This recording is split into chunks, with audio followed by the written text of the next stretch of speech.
Assalamualaikum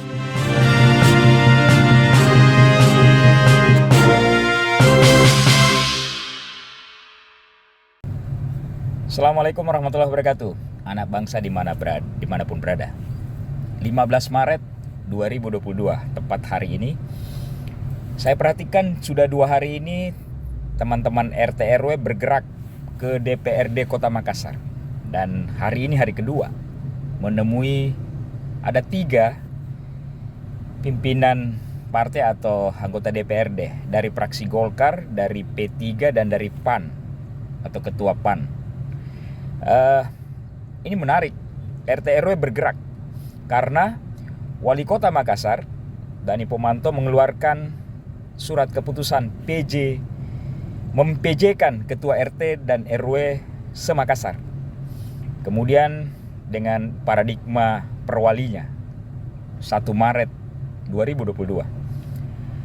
Ada yang janggal rasanya dalam struktur kepemimpinan. Memangnya RT RW ini kayak OPD-nya wali kota? Nggak boleh begitu Pak Dani.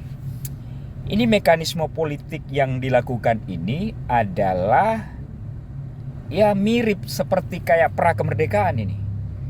Jangan bikin gaduh di Makassar ini dengan situasi hari ini. Apalagi hari ini launching katanya ada program lagi metaverse. Aduh, sudahlah. Yang penting sekarang kerja Pak Wali. Kerja yang substansi demi kepentingan rakyat Makassar, yang mensejahterakan, yang bermanfaat. Bukan yang hanya sekedar heboh-heboh ini. Ini Makassar membutuhkan pemimpin bukan kehebohan, tapi butuh substansi cara memimpin yang beradab. Dalam konteks kerakyatannya yang dominan, bukan kehebohan dan keegoan kepemimpinan.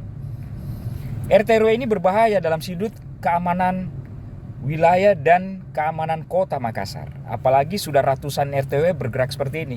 Dan ingat, geopolitik Pak Dani di Makassar ini, hasil Pilkada Makassar kemarin, ada hampir 50% yang tidak memilih. Artinya, geopolitiknya tidak begitu besar. Hati-hati Pak Dani dalam mengambil kebijakan. Ini berbahaya dalam konteks keamanan kota. Jangan sampai kota ini rusuh hanya gara-gara SK, PJ, Ketua RT RW. Dipertimbangkan ulang.